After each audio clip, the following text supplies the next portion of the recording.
ಮನೆಯಲ್ಲಿ ಸೋರೆಕಾಯಿ ಇದ್ದರೆ ಜಸ್ಟ್ ಒಂದು 15-20 ನಿಮಿಷದಲ್ಲಿ ಈ ಗ್ರೇವಿನ ರೆಡಿ ಮಾಡ್ಕೊಳ್ಬೋದು.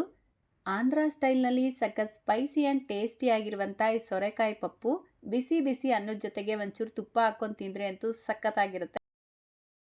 ಚಪಾತಿ ರೊಟ್ಟಿ ಜೊತೆಗೂ ಬಹಳನೇ ರುಚಿಯಾಗಿರುತ್ತೆ. ಸೊ ಬನ್ನಿ ಹಾಗಿದ್ರೆ ಈ ಸಿಂಪಲ್ ಆಗಿರುವಂಥ ಸೋರೆಕಾಯಿ ಗ್ರೇವಿ ಮಾಡೋದು ಯಾವ ರೀತಿ ಅಂತ ನೋಡೋಣ. ಮೊದಲು ನಾನಿಲ್ಲಿ ಒಂದು ಸೋರೆಕಾಯಿನ ತಗೊಂಡಿದ್ದೀನಿ. ಇದರ ಮೇಲೆ ಇರುವಂಥ ಸಿಪ್ಪೆನ ತೆಗೆದುಬಿಟ್ಟು ಒಳಗಡೆ ಬೀಜ ಬಲ್ತಿದ್ರೆ ಮಾತ್ರ ತೆಗೆದು ಈ ರೀತಿ ದೊಡ್ಡ ದೊಡ್ಡ ಪೀಸಾಗಿ ಕಟ್ ಮಾಡ್ಕೊಳ್ಳಿ. ತುಂಬ ಸಣ್ಣ ಸಣ್ಣ ಪೀಸಾಗಿ ಕಟ್ ಮಾಡ್ಕೊಳ್ಬಾರ್ದು. ಈ ರೀತಿ ಒಂಚೂರು ಮೀಡಿಯಮ್ ಸೈಜ್ ಪೀಸಸಲ್ಲಿ ಕಟ್ ಮಾಡಿ ತೆಗೆದಿಟ್ಕೊಳ್ಳಿ. ಇದರ ಜೊತೆಗೇನೆ ನಾನಿಲ್ಲಿ ಅರ್ಧ ಕಪ್ ತೊಗರಿಬೇಳೆ, 1/4 ಕಪ್ ಹೆಸರುಬೇಳೆನ ನೀಟಾಗಿ ತೊಳೆದು ಒಂದು 15 ನಿಮಿಷ ಮುಂಚೆ ನೆನೆಸಿಟ್ಕೊಂಡಿದ್ದೀನಿ. ಈಗ ಗ್ರೇವಿ ಮಾಡ್ಕೊಳ್ಳೋದಕ್ಕೆ ಗ್ಯಾಸ್ ಸ್ಟವ್ ಮೇಲೆ ಒಂದು ಪ್ರೆಷರ್ ಕುಕ್ಕರ್ ಇಟ್ಕೊಂಡು 3-4 ಟೇಬಲ್ ಸ್ಪೂನ್ ಎಣ್ಣೆ ಸೇರಿಸ್ಕೊಳ್ಳಿ. ಎಣ್ಣೆ ಬಿಸಿಯಾಗಿದ್ದ ತಕ್ಷಣ ಅರ್ಧ ಟೀ ಸ್ಪೂನ್ ಸಾಸಿವೆ, 1/4 ಟೀ ಸ್ಪೂನ್ ಜೀರಿಗೆ, 1/4 ಟೀ ಸ್ಪೂನ್ ಇಂಗು ಪೌಡರ್, 2 ಒಣಮೆಣಸಿನ್ಕಾಯಿ, ಸ್ವಲ್ಪ ಕರಿಬೇವಿನ ಎಲೆ ಸೇರಿಸ್ಕೊಂಡು ಇದರ ಜೊತೆಗೇನೆ ಸಣ್ಣದಾಗಿ ಕಟ್ ಮಾಡ್ಕೊಂಡಿರುವಂಥ ಮೀಡಿಯಮ್ ಸೈಜ್ದು 2 ಈರುಳ್ಳಿನ ಸೇರಿಸ್ಕೊಳ್ತಾ ಇದ್ದೀನಿ. ನಾನಿಲ್ಲಿ ಈರುಳ್ಳಿನ ಚಾಪರಲ್ಲಿ ಸಣ್ಣ ಸಣ್ಣದಾಗಿ ಕಟ್ ಮಾಡ್ಕೊಂಡಿದ್ದೀನಿ. ಆದಷ್ಟು ಈ ರೀತಿ ಫೈನಾಗಿ ಕಟ್ ಮಾಡಿಕೊಂಡು ಫ್ರೈ ಮಾಡ್ಕೊಳ್ಬೇಕು. ಈರುಳ್ಳಿ ಟ್ರಾನ್ಸ್ಪರೆಂಟ್ ಆಗ್ತಾ ಇದ್ದಂಗೆ ಇದರ ಜೊತೆಗೆ ಅರ್ಧ ಟೀ ಸ್ಪೂನ್ ಶುಂಠಿ ಬೆಳ್ಳುಳ್ಳಿ ಪೇಸ್ಟ್ ಸೇರಿಸ್ಬಿಟ್ಟು ಫ್ರೈ ಮಾಡ್ಕೊಳ್ಬೇಕು. ಶುಂಠಿ ಬೆಳ್ಳುಳ್ಳಿಯಲ್ಲಿ ಇರುವಂಥ ರಾ ಸ್ಮೆಲ್ ಕಂಪ್ಲೀಟಾಗಿ ಹೋಗಬೇಕು, ಅಲ್ಲಿವರೆಗೂ ಫ್ರೈ ಮಾಡಿಕೊಂಡು ಅದೇ ಚಾಪರಲ್ಲೇ ಸಣ್ಣ ಸಣ್ಣದಾಗಿ ಕಟ್ ಮಾಡ್ಕೊಂಡಿರುವಂಥ ಮೀಡಿಯಮ್ ಸೈಜ್ದು 3 ಟೊಮೆಟೊನ ಸೇರಿಸ್ಕೊಂಡು ರುಚಿಗೆ ತಕ್ಕಷ್ಟು ಉಪ್ಪು ಸೇರಿಸ್ಬಿಟ್ಟು ಟೊಮೆಟೊ ಸಾಫ್ಟ್ ಆಗೋವರೆಗೂ ಫ್ರೈ ಮಾಡ್ಕೊಳ್ಳಿ. ನಿಮ್ಮ ಹತ್ರ ಚಾಪರ್ ಇಲ್ಲ ಅಂದರೆ ನೀವು ಬೇಕಿದ್ರೆ ಕೈಯಲ್ಲೇ ಆದಷ್ಟು ಸಣ್ಣ ಸಣ್ಣದಾಗಿ ಕಟ್ ಮಾಡಿಕೊಂಡು ಸೇರಿಸ್ಕೊಳ್ಬೋದು.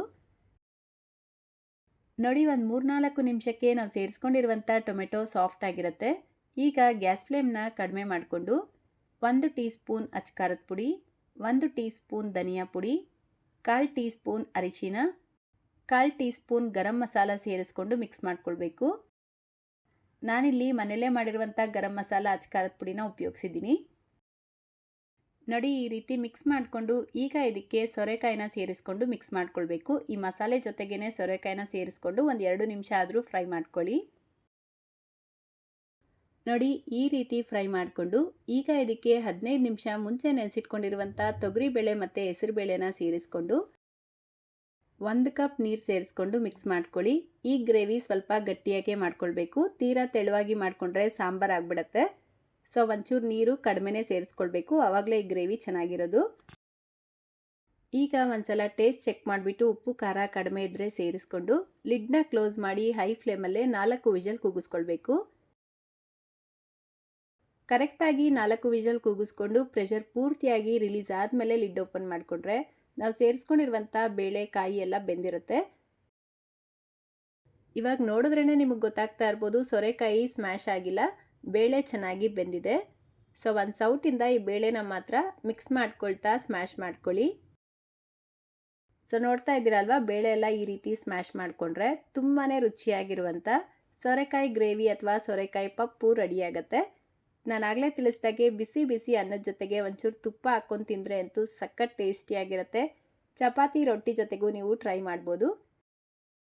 ಸೊ ರೆಸಿಪಿ ಇಷ್ಟ ಆಗಿದ್ರೆ ಲೈಕ್, ಶೇರ್, ಕಮೆಂಟ್ ಮಾಡೋದನ್ನು ಮರಿಬೇಡಿ. ಚಾನಲ್ನ ಹೊಸದಾಗಿ ನೋಡ್ತಾ ಇದ್ರೆ ಸಬ್ಸ್ಕ್ರೈಬ್ ಮಾಡ್ಕೊಳ್ಳಿ. ಫೇಸ್ಬುಕ್ಕಲ್ಲಿ ನೋಡ್ತಾ ಇದ್ರೆ ಫಾಲೋ ಮಾಡ್ಕೊಳ್ಳಿ. ಇದೇ ರೀತಿ ಮತ್ತೊಂದು ರೆಸಿಪಿಯೊಂದಿಗೆ ಸಿಗೋಣ. Thank you.